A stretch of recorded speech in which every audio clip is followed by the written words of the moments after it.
오늘은 그 출애굽기 20장 10계명에 대해서 교제를 하겠습니다.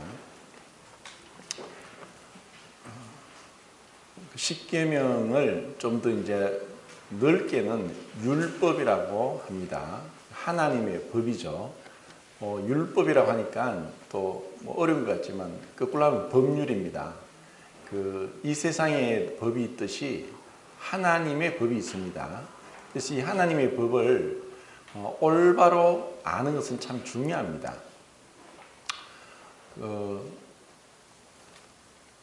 잠언 29장 18절에는 말씀이 이렇게 되어 있습니다. 묵시가 없으면 백성이 방자히 행하거니와 율법을 지키는 자는 복이 있느니라.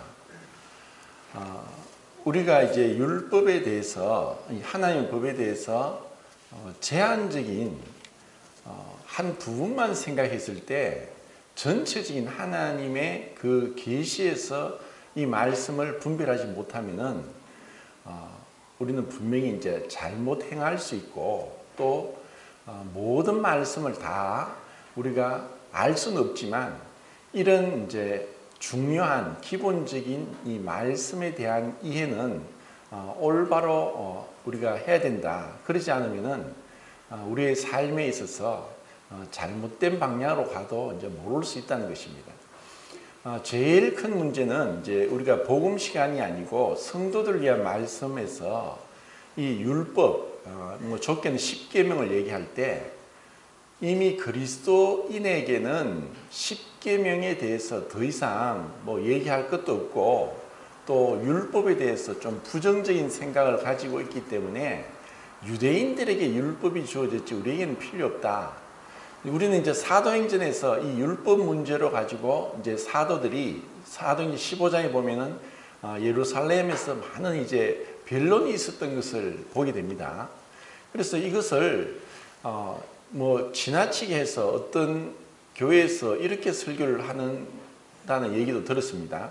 로마서 10장 4절에 보면은 그리스도께서 율법의 마침이 되시니라 하는 그 말씀 가지고 이제는 예수님께서 율법의 마침이 되셨기 때문에 더 이상 율법에 대해서 어떠한 얘기도 해서는 안 되고 할 필요도 없다.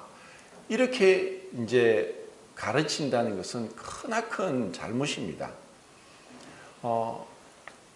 흔히 또 구약 성경은 유대인들에게 주어졌지 우리 그리스도인들에게 상관없다고 하는 것처럼 율법은 이미 유대인들에게만 적용되지 우리에게는 상관이 없다고 하는 것도 큰 문제입니다. 그러면 왜 이와 같은 이제 잘못된 그 오해를 가지게 되느냐? 그 율법에 있어서 우리가 로마서 3장 20절 말씀은 이제 율법의 행위로 어렵다 함을 얻을 육체가 없다고 했는데 어떤 사람도 우리는 율법으로 인해서 어렵다함을 얻을 수 없습니다. 이제 이것을 너무 강조하다 보니까 율법이 우리가 어렵다함을 받기 위해서는 전혀 무익하지만 구원받고 난 이후에 있어서 이 율법, 이 10계명을 우리가 어떻게 받아들여야 되는가 하는 문제는 너무나 중요하고 이것을 이제 소홀히 다루다 보면은 정말 이 그리스도인의 삶에 있어서 정말 중요한 것을 놓칠 수 있고 우리가 주님이 우리를 부르신 거룩한 사람이 되라. 내가 거룩하니 너희도 거룩하라 하고 했던 베드로전서 1장 15, 16절을 그 레위기 말씀을 그대로 인용하면서 구약 성경과 신약 성경이 구분되는 것이 아니고 그리고 율법이 어떻게 유대인에게만 적용되는 것이 아니라 이 성경 전체가 참된 그 정신, 그 핵심, 그 의의를 모르면은 우리는 이 10계명에 대해서도 크게 오해를 할 수 있다는 것입니다.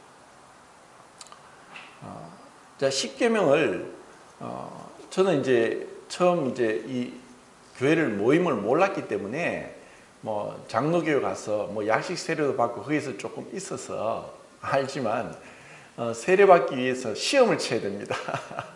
시험을 치신 분도 있겠죠. 주기도문도 암송해야 되고 십계명도 암송해야 되고 또 사도신경도 암송해야 되고 그리고 또 여러 가지 뭐 이런 문제들이 있는데 그거를 이제 그 세례 받기 전에 다 학습을 받고 그래 이제 시험을 치고 통과하면 이제 세례를 줍니다.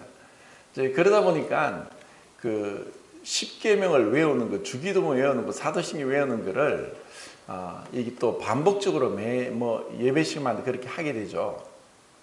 근데 그것이 그냥 뭐 십계명을 다 외운다고 해서 그게 또 중요한 게 아닙니다. 조금 전에 제가 잠언 29장 18절 말씀을 드린 것처럼 묵시, 계시 곧 율법입니다. 이 율법이 없으면 백성이 방자히 행한다. 이 율법에 대해서 크게 오해를 하기 때문에 오늘날 교회에서 그리스도인들이 세상의 지탄을 받고 그리고 올바른 그리스도인의 품행으로서 거룩한 사람으로서 변화되어 가는데 많은 이제 어려움이 어디에 있느냐? 율법에 대한 오해에 있습니다. 율법이 뭡니까? 십계명이 무엇입니까?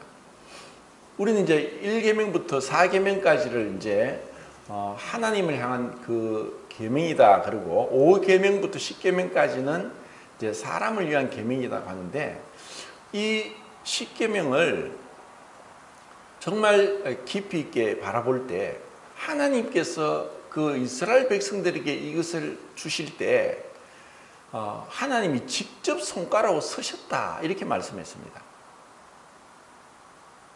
그리고 율법이 그 어렵다함을 얻기 위해서는 율법이 무익하지만 또 우리가 구원받기 전에 죄를 깨닫게 하기 위해서 율법이 필요하지만 구원받고 나서도 율법이 우리에게 얼마나 중요한가를 알지 못하면 이 십계명이 얼마나 중요한지 알지 못하면은 분명히 이것으로 인해서 많은 그 교회가 자라지 못하고 성도들이 어린아이 상태에 머물러 있게 된다는 것입니다. 율법 이제 십계명을 제가 한번 좀 쉽게 한번 이제 다른 각도에서 한번 말씀을 드리겠습니다.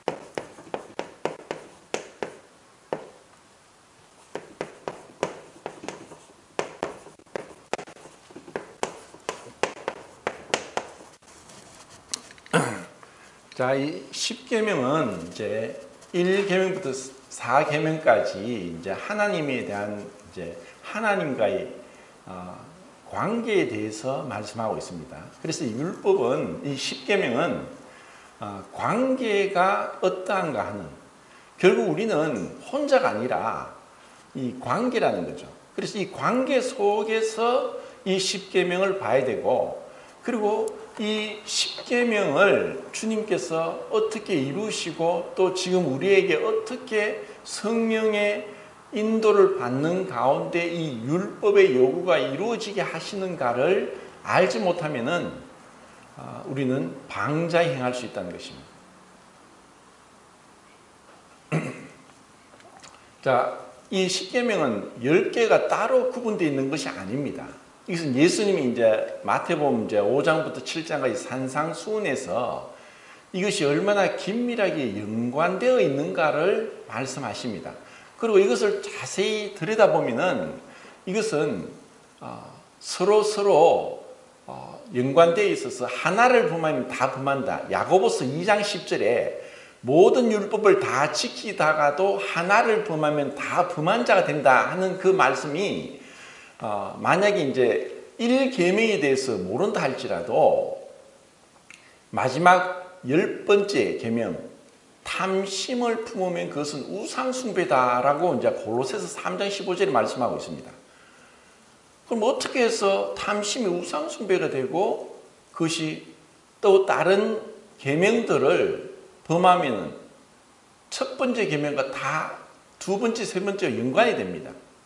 하나님의 말씀을 무시하고 하나님의 명령과 하나님의 그 계명을 업신여기고 자기 뜻대로 하는 것, 그것이 바로 죄입니다.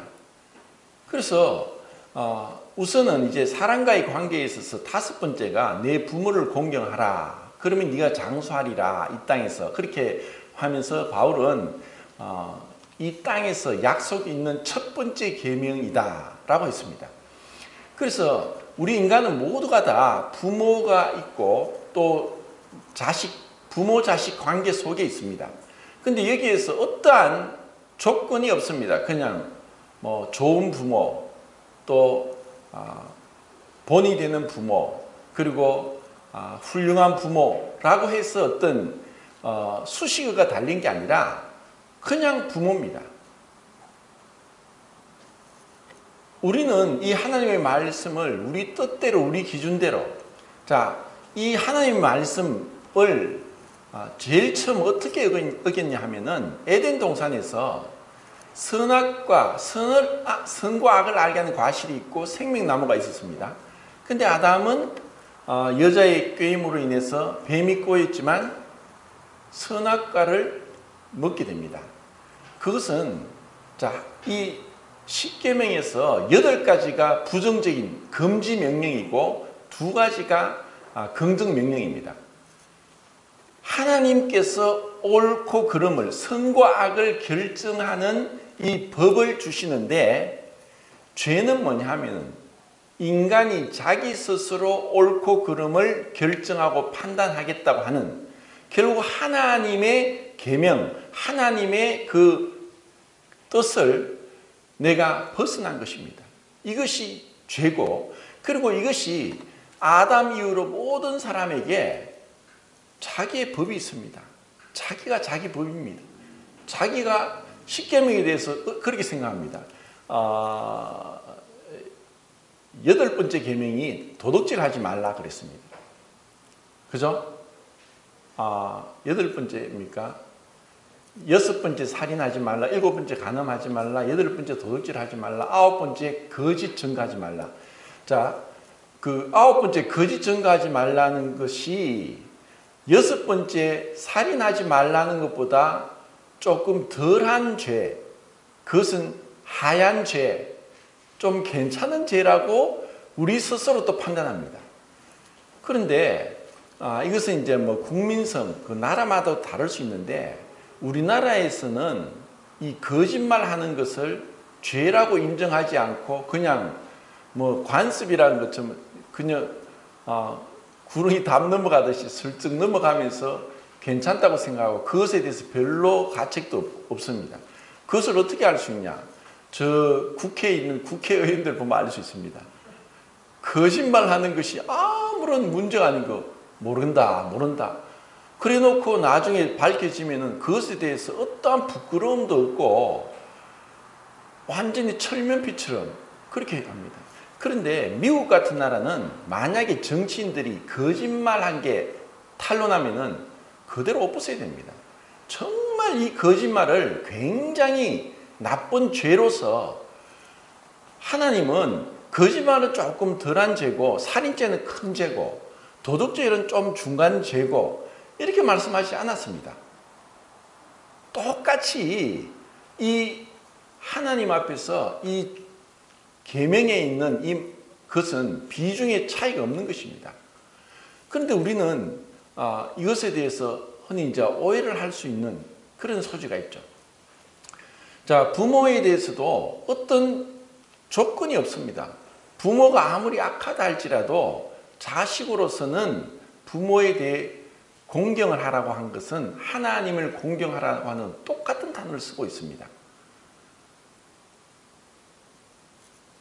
그러면 이미 우리는 율법하고 상관없는데 왜 자꾸 이제 와서 십계명을 얘기하느냐? 그건 제가 나중에 또 이제 그 로마서 13장을 통해 제가 말씀을 드리겠습니다. 6번째는 이제 살인이라는 그 살인하지 말라. 그냥 간략하게 말씀하고 있습니다. 그런데 이것을 예수님께서 이 6번째 살인하지 말라는 계명을 10번째 계명과 연관시켜서 말씀했습니다. 자, 9번째, 10번째 계명이 9번째는 거짓말하지 말라고 10번째는 탐심을 품지 말라라고 하는 건데 이것만 보더라도 이것은 이 세상에 어떠한 세상에도 고대에도 지금도 앞으로도 없는 세상에는 없는 법입니다. 내가 말을 한마디 그냥 했다고 해서 만약에 말을 이제 거짓말이라는 그 범위가 잘못된 말 그리고 정확하지 않은 말 진실되지 않은 말 이러한 것이 이제 거짓인데 사람들이 이 거짓말을 너무 많이 하면서 자기가 이 거짓인지 모르고 속을 수도 있고 또 의도적으로 자기의 욕심을 채우기 위해서 남을 폄하하고 비하하고 판단하고 모함하고 비난할 수도 있습니다. 그런데 이러한 것이 얼마나 큰 죄인지 이 말에 대해서 너무나 쉽게 우리가 생각합니다. 야고보서에도 분명히 그렇게 합니다. 말에 대해 실수가 없으면 우리는 온전한 사람이다. 이 9번째 계명을 안 보더라도 모든 그 말씀 계명을 앞에서 율법 앞에서 모든 사람이 어떤 사람도 율법으로 어렵다함을 얻을 육체가 없기 때문에 이리 돼도 저리 돼도 아무리 보더라도 우리는 흠이 있을 수밖에 없는 자입니다. 그런데 이 20장에서 마지막 이제 26절 말씀이 뭘까요? 한번 읽어봅시다. 26절. 시작.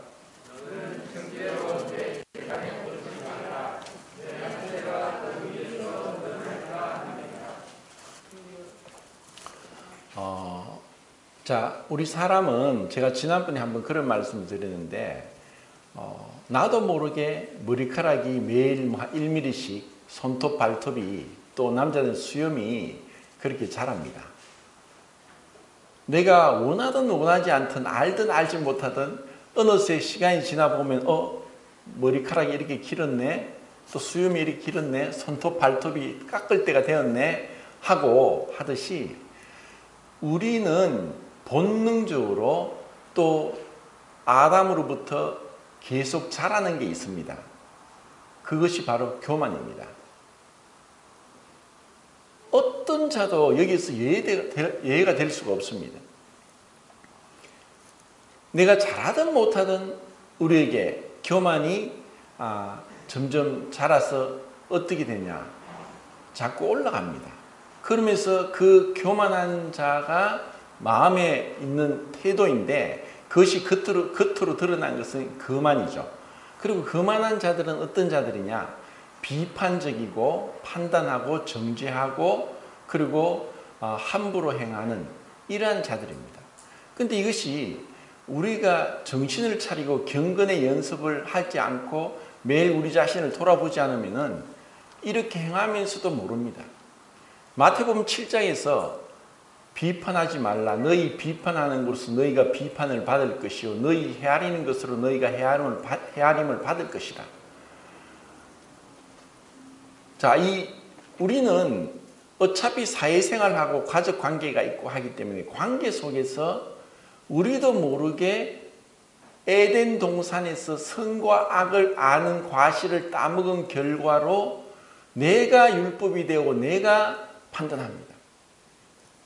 정작 자기 모습을 이 율법을 통해 봐야 되는데 자기는 못 보고 남을 보면서 정죄하고 비판하고 판단하기 바랍니다.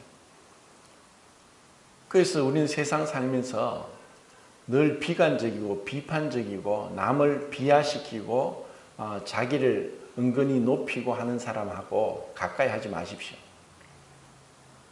득될 게 없습니다.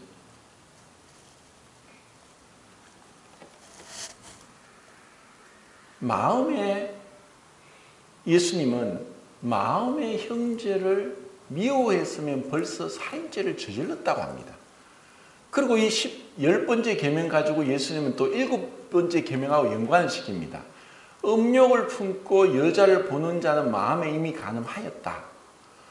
자, 이 말하는 것과 마음에 있는 것을 말씀하신 것은 우리의 무심코 내뱉은 말들, 엎질러진 물을 다시 주워 담을 수 없는 같이 우리가 무익한 많은 말들을 하는 그런 가운데 그 말들에 대해서 모든 완전한 지식으로 공정한 재판을 하실 분은 전능하신 하나님입니다.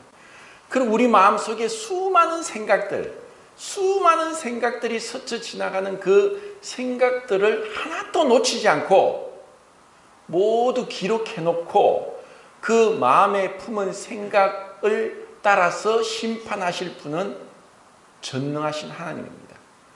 그래서 우리가 이런 하나님을 볼 때 이 율법의 기능은 세 가지입니다.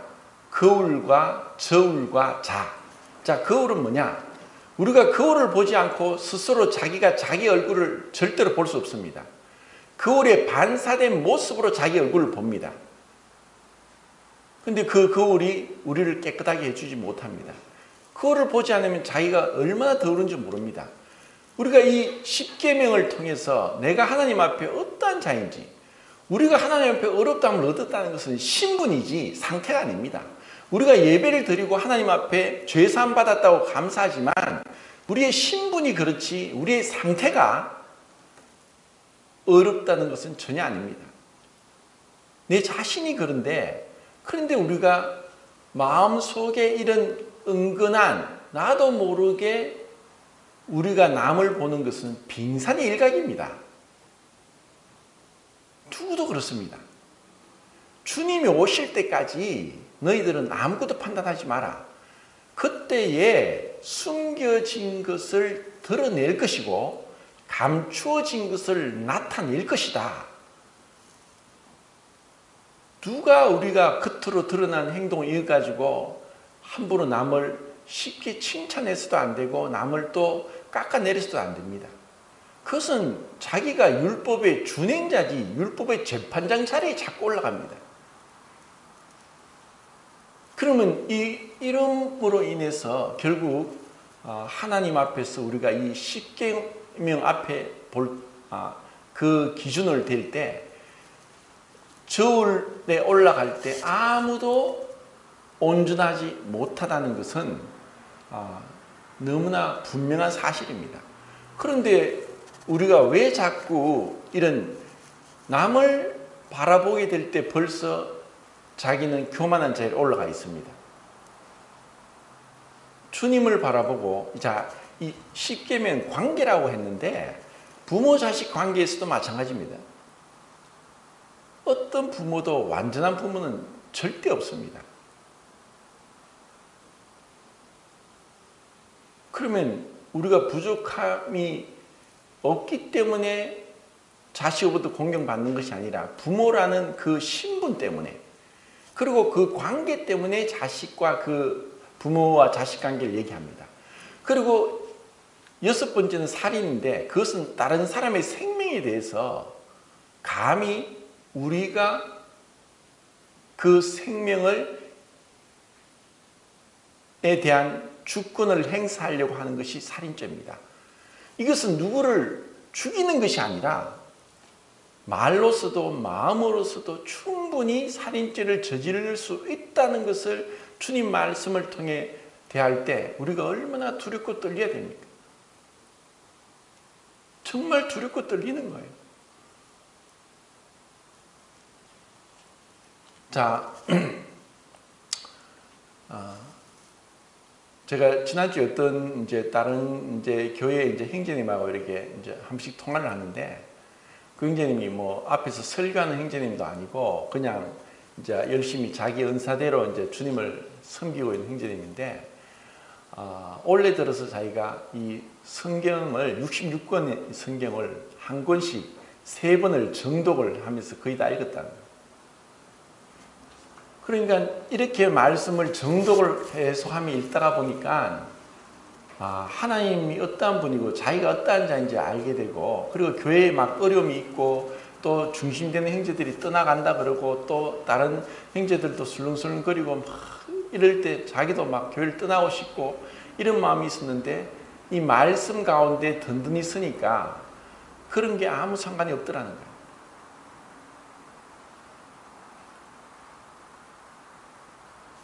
정말 우리가 하나님을 알아가는 것을 이제 교회 생활을 통해서 또 이 십계명을 통해서 배워가야 되는데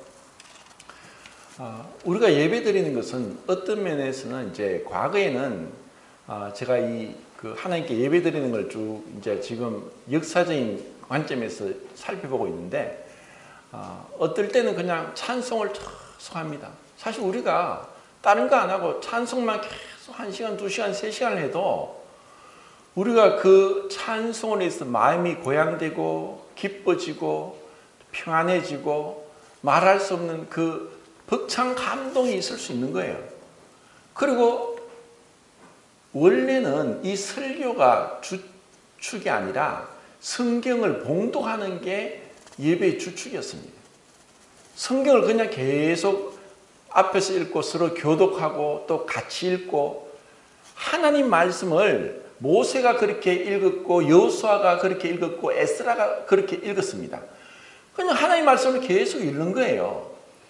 그러면 이 말씀에 대해서 해설을 하고 또 적용을 하기 위해서 설교를 하는 것이 지금 주축이 되어 있지만 우리가 이런 설교가 없더라도 그냥 같이 성경을 몇 시간이고 같이 읽으면서 그 말씀 가운데서 주님이 직접 나에게 말씀하시고 깨닫게 하시고 그 말씀이 얼마나 감미롭고 은혜롭고 주님이 얼마나 우리를 축복하시는가를 돌아보는 것이 그것이 또 일종의 예배입니다. 그리고 아무 말 하지 않더라도 그냥 여기서 누가 뭐 나와서 말도 하지 않고 간증하지 않고 그냥 묵상 기도를 계속 하는 것도 이것도 예배입니다. 그런데 우리는 정말 하나님이 무한하신 하나님을 우리의 지식과 생각으로 제한을 하면서 이 지성적인 사람은 자기의 생각이 단 줄 알고 전혀 마음에 감동이 없을 수도 있고 감정적인 사람은 어떤 하나님의 말씀을 올바로 분별하기보다는 감정을 너무 앞세우는 경우도 있지만 그러한 것들이 우리의 삶에 있어서 순종으로 나타나지 않으면은 아무 소용이 없는 것입니다. 그러면 이 율법에서 말씀하는 7번째 계명은 간음에 대해서 얘기를 하는데 그것은 부부 관계를 얘기합니다. 그리고 8번째는 재물에 대해서 얘기하고 9번째는 그 우리의 말, 10번째는 마음. 제가 이렇게 적은 대로 우리의 모든 전인격적인 부분을 하나님이 터치하고 있고 보게 하고 있습니다. 그리고 그 자를 대해서 우리가 얼마나 삐뚤어져 있는가. 하나님이 원래 하나님 형상과 모양대로 창조한 우리 인간이 얼마나 삐뚤어져 있고 잘못되었는가를 보게 합니다. 우리가 이런 기준대로 하나님 말씀을 보게 될 때 내가 나도 모르게 자꾸 내가 보이는 빙산의 일각을 가지고 남을 판단하면서 교만한 자리에 올라갈 때 네 하체가 보일까 조심하고 두려워하라 했습니다. 내가 남을 판단하는 만큼 또 나는 또 더 판단받을 거리가 있다는 것을 알지 못할 때에 이 관계에 대해서 절대로 화목될 수 없습니다. 우리가 예배를 드리는 것은 참 마치 우리가 이 코로나로 인해서 소독을 하고 그 위생 청결하게 하듯이 우리의 마음을 청결하게 하고 새롭게 세팅하는 거예요. 이 예배를 통해서 예수님 말씀이 히브리서 10장에서 내가 다시는 너희 죄를 기억지 아니하리라. 이것이 얼마나 은혜입니까? 그런데 우리가 이런 주님을 따라가야 되는데 어떤 사람들은 과거에 어떤 관계 속에서 성도간이나 아니면 세상 사람의 관계 속에서 자기가 피해본 것, 상처받은 것을 끊임없이 얘기합니다. 이거 병입니다. 이거 죄입니다. 주님으로부터 내가 용서를 다 받았는데 우리는 관계 속에서 다 죄인이기 때문에 상처를 주기도 하고 받기도 하고 끊임없이 그 관계 속에서 살아갈 수밖에 없습니다. 사실 우리는 이 땅을 떠날 때까지 그렇습니다. 그런데 그것이 사랑이 없으면은 주님이 우리를 사랑하시기 때문에 그리스도로 인해서 우리의 죄를 인정치 않는다고 하는 이 놀라운 은혜를 받았는데 왜 자꾸 옛날에 그런 누가 어떤 행위를 되뇌이는 것은 불신이고 1만 달란트 빚진 자가 빚을 탕감받은 자가 100데나리온 자기한테 빚진 자를 목을 잡고 대드는 것 똑같은 현상입니다. 그래서 우리는 예배가 얼마나 중요한지 모릅니다.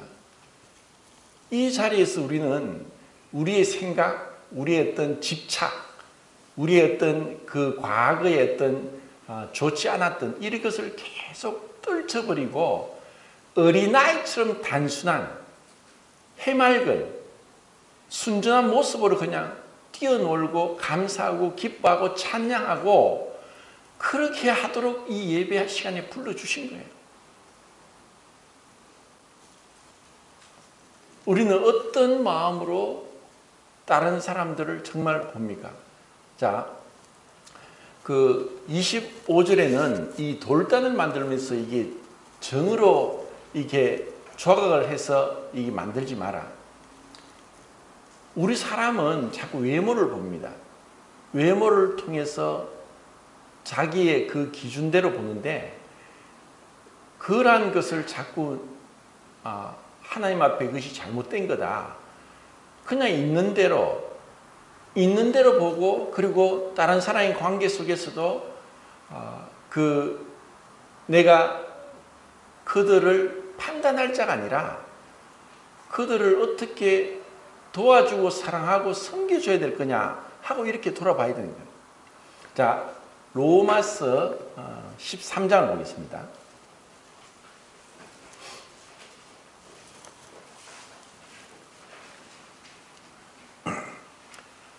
8절, 9절, 10절입니다.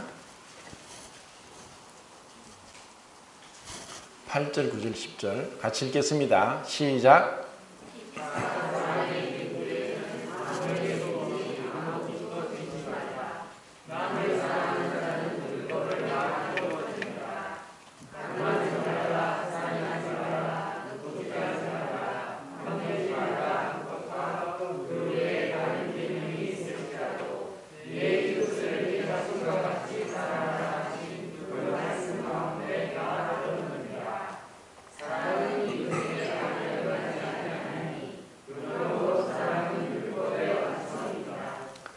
자, 그래서 지금 이 율법을 얘기할 때 십계명을 얘기하고 있습니다. 십계명을 말씀하고 있으면서 이것이 지금 우리 그리스도인에게 십계명이 어떻게 적용되어야 되느냐 하고 이렇게 말씀합니다. 한마디로 뭐라고 합니까? 사랑은 율법의 완성이다. 그럼 우리가 사랑을 얼마나 해야지 온전하게 될 수 있겠습니까? 우리는 불가능합니다. 안 되는 거예요. 정작 가장 가까이 있는 부모도 자식도 부부도 온전하게 사랑할 수 없습니다. 이것이 우리 한계입니다. 그런데 우리가 인원이 얼마 되었던 한 교회 안에 있으면서 정말 그들을 얼마나 사랑했는가. 결국 이 십계명 율법은 하나님이 우리를 판단하는 잣대입니다. 우리가 구원받았고 이제 심판받지 않는다는 것은 지옥의 둘째 사망의 심판을 받지 않는다는 것이지 우리가 행한 대로 고린도서 5장 10절에 있는 말씀대로 그리스도의 심판대 앞에 나타날 것에 대해서 우리가 얼마나 두렵고 떨림으로 그분 앞에 서야 될 것인가. 우리는 누구도 다 이것을 내가 온전히 이루었다 할 자가 없습니다. 바울조차도 그렇게 할 수 없었고 베드로도 그랬습니다. 그들에게도 허물이 있었습니다. 다만 주님 앞에서 그들은 충성되게 자기 갈 길 간 거예요.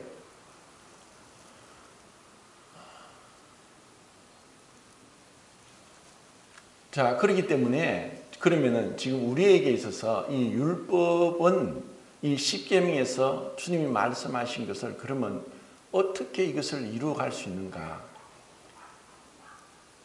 그 앞에 7장 4절인가?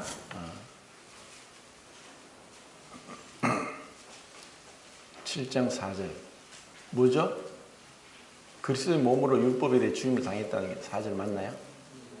예, 읽겠습니다. 시작.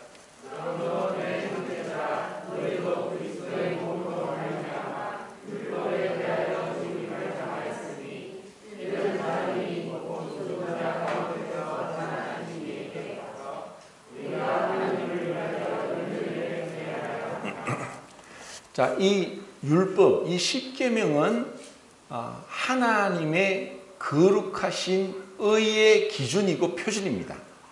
이것은 변개할 수 없습니다.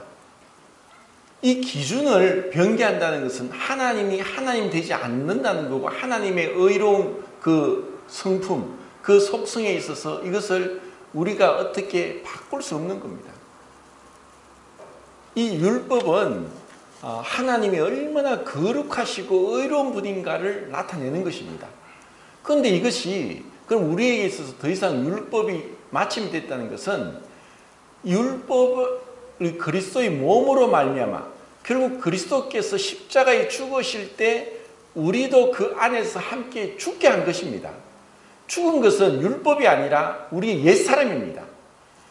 옛사람이 예수와 함께 십자가에 못 박혀서 다시는 우리가 죄의 종노릇 하지 않고 우리가 우리 안에 거룩한 열매가 맺혀질 수 있는 새로운 피조물로서 우리를 불러주셨다는 것입니다. 이것을 우리가 생각할 때 주님 앞에 이것을 날마다 이것이 우리에게 적용되고 깨달아지고 우리에게 이 율법으로 인해서 사단의 송사가 일어나고 마음의 자책과 그 책망이 일어날 때 내가 그리스도와 함께 죽었다. 그리스도의 몸으로 말미암아 내가 율법에 대해 죽임을 당했다 하는 것을 우리가 묵상하면서 우리 안에서 나의 어떤 자아나 나의 어떤 옛사람의 습관이 아니라 주님이 나를 통해 나타나도록 우리 자신을 내어드리는 겁니다. 내가 주인이 아니라 주님이 주인이십니다 하고 주님의 뜻에 맡기는 겁니다. 그것이 곧 말씀을 읽고 기도하고 잠잠히 기다리면서 주님을 바라보는 겁니다. 그런데 대부분은 너무나 급하고 빠르게 자기 뜻대로 생각대로 습관대로 판단대로 합니다. 이렇기 때문에 우리는 계속 넘어지고 또 죄를 범하고 그렇게 행하게 되는 거죠. 자, 그리고 그 뒤에 8장 3절 4절 또 읽겠습니다. 8장 3절 4절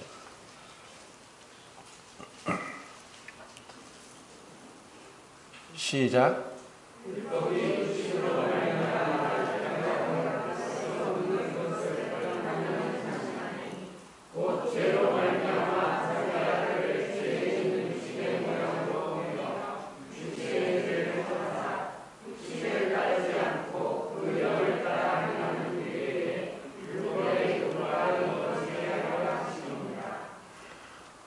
자, 하나님께서 우리를 불러주셔서 내가 거룩하니 너희도 거룩하라 라고 하신 그 말씀을 우리가 이룰 수 있는 그 능력을 다 우리에게 주셨습니다.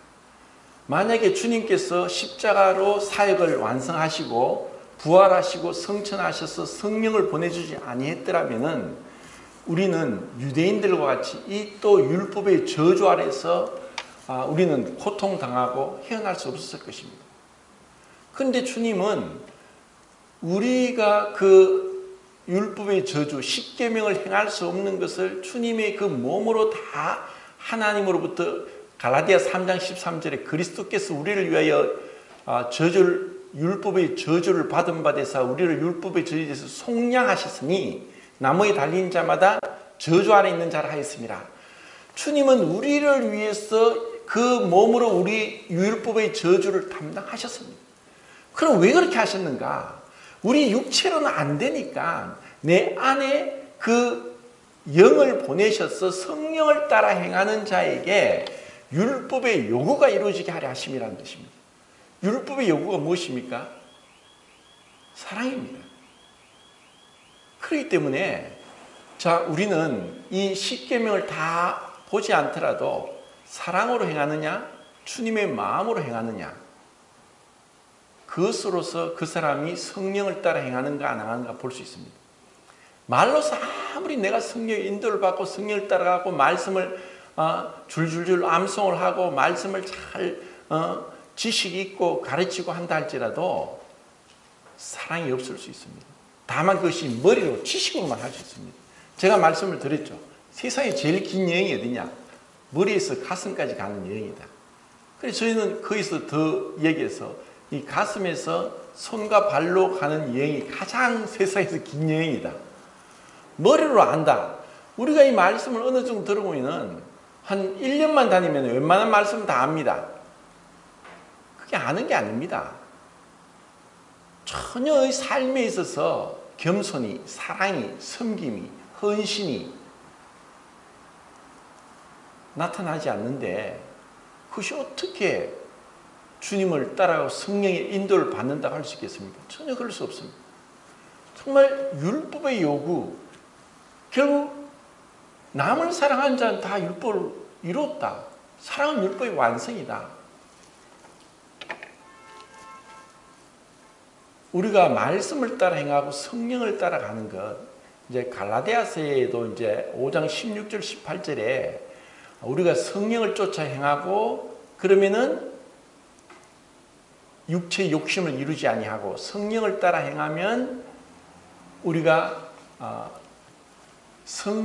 성령을 따라 행하라. 그리하면 뭐라고 했습니까? 성령을 쫓아 행하면 갈라디아서 한번 찾아보겠습니다.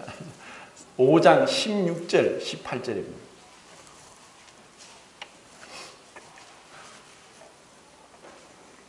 자, 16절 시작.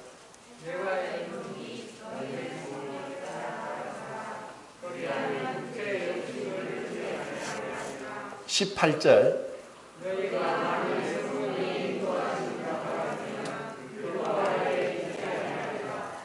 자, 우리는 이제 구원을 받았고 또 이제 새 생명 가운데 행하지만은 이 성령의 인도를 받지 아니할 때 또 우리가 율법 아래 거할 수 있는 것입니다. 그렇다고 해서 이것이 율법 아래 있다고 해서 율법이 저주 아래 있는 것이 아니고 이 율법은 또 우리가 나도 모르게 교만해져서 판단을 하거나 내 스스로 내가 그것을 이름으로 자랑을 하거나 주님보다 앞서서 주인 행세를 하고자 하는 겁니다. 또 선악을 알게 하는 과실에 그 죄가 작동을 해서 또 자기가 그것을 판단만 하려고 하는 것입니다. 성령을 쫓아 행하고 성령의 인도를 받게 될 때 그것은 그러면 그게 뭐냐? 자, 우리가 이제 이 하나님의 말씀이 이제 구약에서 율법을 딱 이야기해서 십계명 몇 가지 얘기를 하지만 신약에는 많은 말씀이 있습니다. 로마서 12장에는 이제 몇 절인지 모르겠는데 서로 마음을 같이 하며 높은 데 마음을 두지 말고 도리어 낮은 데 처하며 스스로 지혜 있는 체하지 말라. 아무에게도 악을 악으로 갚지 말고 모든 사람과 더불어 화평하라. 빌립보서에도 자기보다 남을 나게 여기고, 자, 이런 말씀들을 우리가 이 말씀이 내 어떠한 그 모든 것보다 더 앞서서 이 말씀에 순종하면서 따라가면은 우리는 수시로 일어나는 교만과 이 선악을 알게 하는 이 율법의 집행자가 되고자 하는 그 죄로부터 벗어나서 말씀의 능력을 힘입어서 우리는 주님 말씀대로 사랑할 수 있는 그 단계로 들어갈 수 있다는 것입니다. 그런데 많은 분들은 제가 그런 것 같아요. 머리로는 아는데 지식은 있는데 이것이 삶으로 나오기까지 참 언제 주님 제가 온전해지겠습니까? 머리로는 아는데 삶으로 나타나기까지 얼마나 더 가야 되겠습니까? 어떻게 보면 우리가 이 땅을 떠날 때까지 안 될 수 있습니다. 그런데 문제는 내가 얼마나 하나님 앞에서 끊임없이 이 겸손의 자리에 돌아왔느냐. 이 겸손은 은혜를 받기 위한 우리의 가장 기본적인 자세입니다. 결국 이 모든 것은 그 은혜가 풍성하신 하나님의 능력으로 이루어지는 것이고 성령도 은혜의 성령님이고 자비의 성령님입니다. 그분이 우리를 주관하시려고 하는데 강압적으로 주권적으로 우리를 마구잡이로 그렇게 끌고 가는 분이 절대로 아닙니다. 너무나 순진한 비둘기같이 온화하고 부드럽게 우리를 강압적으로 하지 않고 말할 수 없는 탄식으로 우리 자신의 모습을 보게 하고 그분 앞에 우리가 참 내가 이 사랑하지 못하고 이 율법 아래서 얼마나 끔찍한 자인가를 보게 하면서 고통하게 하고 회개의 눈물을 흘리게 하고 주님 앞에 엎드러지게 하는 그 과정 속에서 우리를 끊임없이 낮추시고 깨뜨리십니다. 깨뜨려져야지 향유옥합이 그 주님께 부어지는데 우리는 우리가 이 향유옥합을 소중하다고 가지고 있는 것, 지식으로 있고 감동으로만 있는다고 해서 되는 게 아닙니다. 이건 깨어져야 되는 겁니다. 이 깨어지는 것이 삶 속에서 관계 속에서 나타납니다. 그것은 말 한마디에서도 표정 하나에서도 제가 지금 이제 부부 상담, 부부 치료에 대해서 이제 공부를 좀 전문적으로 하고 있는데 교회의 기초는 가정입니다. 가정이 든든히 서야지 사실 교회가 건강하게 됩니다. 교회에서 아무리 겉으로 사람이 많이 모이고 헌금을 많이 하고 멋진 예배당을 짓고 하더라도 그것은 출애굽기 20장 25절에 있는 것처럼 무의미한 것입니다. 우리가 이 교회에서 보이는 사람들 앞에서 훌륭하고 경건하고 거룩한 사람처럼 보인다 할지라도 집에서 그런 모습이 나타나지 않으면 그건 외식하는 바리새인입니다. 그래서 중요한 것은 가정인데 가정에서 이제 이런 우리나라 최고의 어떤 부부 상담의 권위자가 이제 그 교수가 쓴 책을 제가 읽으면서 여러 가지 예를 듭니다. 굉장히 사이가 좋은 부부가 이제 마트에 가서 계산을 하는데 사람들이 줄을 쫙 서 있어요. 근데 그 계산하는 자리에서 자기 아내가 그 캐시한테 이것이 계산이 잘못됐다, 이게 그 가격을 잘못 본 게 아닌가 하고 이렇게 따지면서 얘기를 하는데 남편이 옆에 보다가 얼굴이 찡그려지면서 말을 안 했는데 화난 표정을 지었습니다. 그리고 이제 집에 돌아왔는데 너무 부부 사이가 좋은 사이이기 때문에 집에 돌아와서 아내가 남편에게 얘기합니다. 당신 왜 그때 계산대에서 그렇게 화난 표정으로 얼굴을 찡그려서 내 정말 감정이 상해서 그렇게 얘기합니다. 그러니까 남편이 아니 지금 똑바로 계산이 됐겠지, 저렇게 줄을 많이 서 있는데 왜 그렇게 거기서 따지고 시간을 지체하면서 다른 사람들 힘들게 하느냐. 이제 이것 가지고 이제 다툼이 일어나는 거예요. 자, 사이가 가까워지고 할수록 별것 아닌 것 같지만 이런 사소한 것 가지고 이제 다툼이 일어날 수 있고 감정이 상할 수도 있고 또 이것이 언성이 높아질 수도 있는 거예요. 근데 이럴 때마다 어떤 의미에서는 다 자기 기준에서는 정당하고 합당한 것 같습니다. 근데 문제는 뭐냐? 관계라는 거예요. 내 혼자만이 아니라. 그래서 우리는 끊임없이 이 관계 속에서 대화를 통하고 이 감정을 표현하고 이렇게 하면서 이 사랑의 관계, 서로 반목하지 않고 어떤 다른 불화가 없이 화목하는 관계를 계속 이루어가는 그것을 이 교회 안에서 연습해야 되는데 얼마나 어렵겠습니까? 정말 어려운 거예요. 근데 이것이 또 무관심하고 또 그렇게 지나가서도 안 되는 거예요. 그러니까 이런 해결책은 바울 서신에서 또 다른 일반 서신에서 사도들이 보여준 본이 있습니다. 그게 뭔지 아십니까? 끊임없이 기도하는 겁니다. 성도들 위해 기도하는 거예요. 그러면서 그들도 어쩌면 우리는 모르지만 그 안에서 사실 바울과 바나바가 막 심하게 다투어가지고 그 2차 전도 여행에서 서로 갈라졌던 뭐 마가 때문에 그런 일이 있었는데, 우리는 이 십계명을 통해서, 이 율법을 통해서 우리는 우리 자신이 생각하고 상상할 수 있는 어떠한 것보다 더 끔찍한 죄를 저지를 수 있는 소지가 우리 속에 다분히 잠재되어 있다는 것입니다.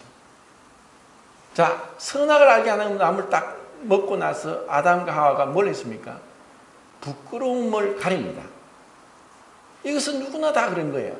우리가 우리 있는 자체를 절대로 보이지 않습니다. 끊임없이 우리는 포장을 합니다. 겉과 속이 달라지는 거예요.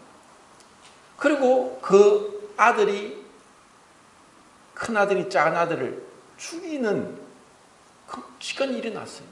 아니, 한 가지 죄를 범했는데, 10가지도 아니고 한 가지를 범했는데 어떻게 그런 끔찍한 죄가 일어납니까? 우리에게 있어서도, 우리에게 지금 그런 환경, 조건이, 그런 그 엄청난 그 역경이 우리 앞에 없어서 그렇지, 그런 조건에 들어가면 우리도 어떻게 변할지 몰라요. 정말 짐승처럼 변할지 모르는 거예요. 자, 지금 코로나로 인해서 계속 막 어려워지고 뭐 이렇게 모이는 것에 대해서 이제 그 계속 저질 당하고 있는데, 2000년 교회사를 보면요, 이거는 아무것도 아니에요. 더 끔찍한 일들이 있었어요. 그래서 제가 전에 그 로드니 스타크가 쓴 기독교의 발흥이라는 책, AD 300년까지 초대교회가 어떻게 해서 로마가 힘으로 다스리는 그 세계에서 기독교가 그렇게 유럽에 다 퍼질 수 있었는가를 한 가지 예를 들었죠. AD 160 몇 년경인가 그 유럽에 패스트가 번졌어요. 흑사병이에요. 그거는 패스트 걸리면은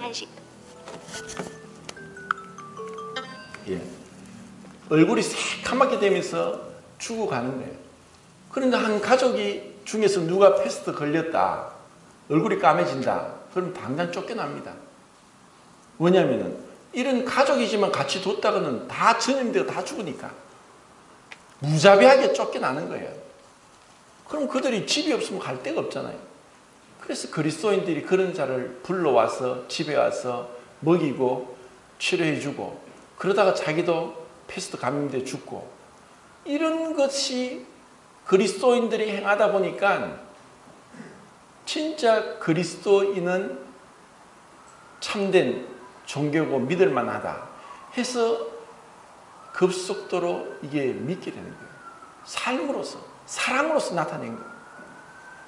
우리가 아무리 많은 지식이 있고 많은 업적을 남겼다 할지라도 에베소 교회처럼 헌신이 있고 섬김이 있고 또 이런 이단 분별하는, 이세벨을 분별하는 것도 있었고 참음이 있었고, 하지만 주님이 뭐라고 하십니까? 네가 첫사랑을 버렸다. 그래서 모든 그 기준은 이 사랑으로 판단이 되는 거예요. 그가 뭘 하든 옳고 그름이 문제가 아닌 거예요. 사랑으로 행하느냐, 화목하느냐, 모든 사람으로 더불어 거룩함을 쫓아라. 그렇지 않으면 너희가 주를 보지 못하리라. 히브리서에 말씀하고 있죠. 그래서 우리는 주님 앞에 갈 때까지 늘 이 말씀으로 내 자신을 보고 다른 사람을 내가 보고 그들의 보다 높은 자리에 올라간다는 것은 비판하고 정죄하고 판단하고 불허할 때입니다. 그때 내가 주님처럼, 주님이 제자들을 다 아시고서도, 가룟 유다가 자기를 팔 것 처음부터 아시고서도 다른 11 제자가 전혀 눈치채지 못하도록 가룟 유다에게 동일하게 섬기셨습니다.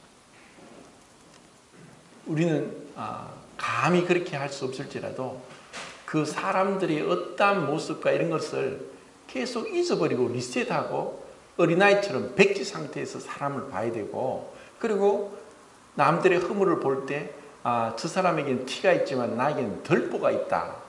그렇게 보낼 때 겸손하게 우리는 섬기면서 은혜를 입고 주님의 사랑을 실천할 수 있지 않을까 생각합니다.